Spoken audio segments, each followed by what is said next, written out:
हाँ, तो आज हम लोग डिस्कस करेंगे कार्बोहाइड्रेट्स।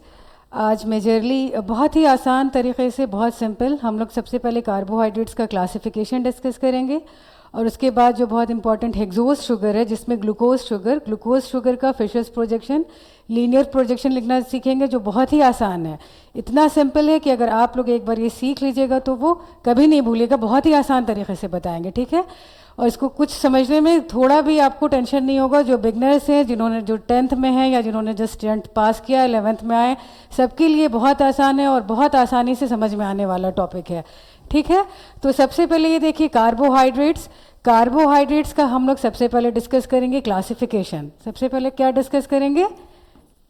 क्लासिफिकेशन ऑफ कार्बोहाइड्रेट्स, ठीक है।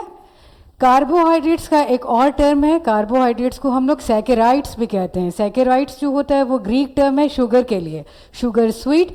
तो हम लोग जैसे जो हम लोग टेबल शुगर जो जानते हैं, ग्लूकोज जो एवरीडे हम लोगों के यूज़ में है, तो इस तरह का बहुत सारा शुगर का एग्जाम्पल है जो हम लोग आगे डिस्कस करेंगे। लेकिन सैकेराइड्स टर्म याद रखने के लिए आप लोग सिर्फ ये याद रखिए, सैकेराइड्स जो है, सैकेराइड्स हम लोग ग्रीक में शुगर को कहते हैं। किसको कहते हैं? शुगर, ठीक है। अब एकदम स्टेप वाइज स्टेप और बहुत ही आसान तरीके से चलेंगे कि इसका क्लासिफिकेशन हम लोग किस बेसिस पे करते हैं, ठीक है ना। तो क्लासिफिकेशन हम लोग सबसे पहले आप ले लीजिए सैकेराइड्स। सैकेराइड शुगर को कहते हैं, ये समझ में आ गया। तो सैकेराइड्स को हम लोग क्लासीफाई करते हैं और कैसे क्लासीफाई करते हैं? ये ऐसे, अगर एक सिंगल यूनिट है, one single unit of sugar है, तो उसको हम लोग मोनोसैकेराइड्स कहेंगे। और दो मोनोसैकेराइड्स या तीन मोनोसैकेराइड्स या मल्टीपल मोनोसैकेराइड्स मिलके जो शुगर देता है उसको हम लोग कहते हैं ऑलिगोसैकेराइड्स, जिसका एग्जाम्पल आता है डाइसैकेराइड्स भी। और अगर more than 10 units of monosaccharides अगर मिलके जो शुगर बनाते हैं उसको हम लोग कहते हैं पॉलीसैकेराइड्स। मोर देन 10 मतलब बहुत ज़्यादा, मतलब पॉली, ठीक है। तो अब हम लोग ये तीन सिंपल सा क्लासिफिकेशन लिख लेते हैं जो बहुत ही आसान है। इसको समझने में कहीं पे कोई भी बहुत ज़्यादा वो दिमाग लगाने की ज़रूरत नहीं है, एकदम आसानी से चलते जाइए और समझते जाइए, ठीक है ना। कुछ भी नहीं होगा, बस आपको साथ मेरे रहना है और इसको आसानी से समझते रहना है। तो सबसे पहले हम बताएं कि फर्स्ट शुगर यूनिट, अगर सिर्फ एक शुगर यूनिट है तो उसको हम लोग क्या कहेंगे? इसको हम लोग डिवाइड कर लेते हैं ना, 3 पार्ट्स में लिख लेते हैं। 3 मेजर क्लासिफिकेशन है जो एनसीईआरटी के अकॉर्डिंग है, एनसीईआरटी पे बेस्ड है। अगर सिंगल शुगर यूनिट है तो उसको हम लोग कहते हैं मोनोसैकेराइड्स। क्या कहते हैं?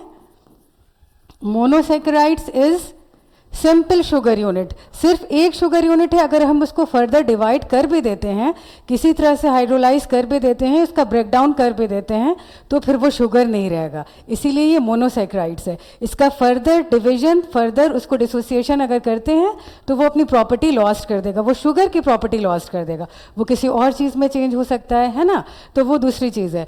तो ये सबसे पहले हम लोगों का फर्स्ट क्लासिफिकेशन है वो मोनोसैकेराइड्स। सेकेंड क्लासिफिकेशन है दैट इज दी ऑलिगोसैकेराइड्स, ठीक है। Oligosaccharides. And the third classification is polysaccharides, ठीक है ना।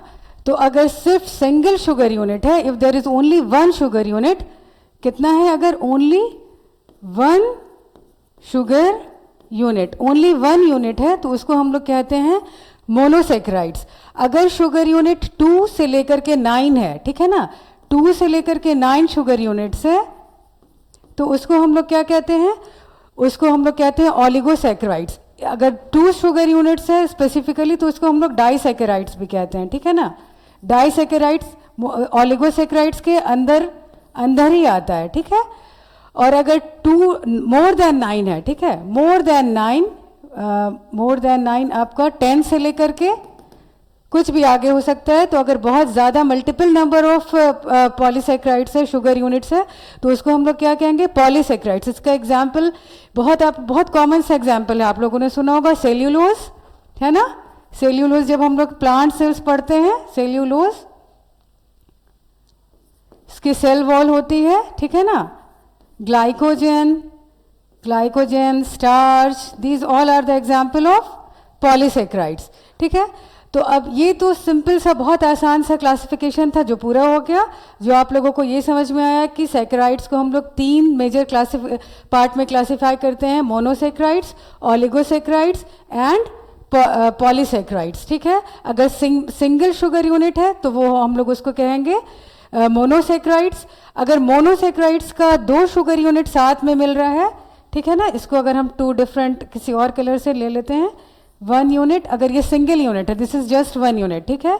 और ये क्या है, अगर 2 मिल रहा है, अगर 3 मिल रहा है, ठीक है, ऐसे ही करके अगर 9 मिल रहा है, 9 तक मिल रहा है, इस तरह की यूनिट्स को हम लोग क्या कहते हैं, ओलिगो। 2 to 9 अगर ये यूनिट्स मिल रही है तो इसको हम लोग कहेंगे ओलिगोसैकराइड्स। और अगर बहुत ज़्यादा मल्टीपल यूनिट्स है, ठीक है ना,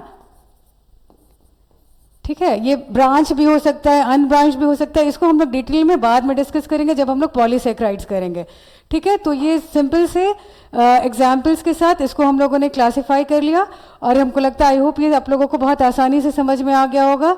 और इसको एक बार पढ़ करके एक समझ के अगर आप एनसीईआरटी पढ़ेंगे तो आपको इसको हर लाइन बाय लाइन समझ में आएगा, ठीक है।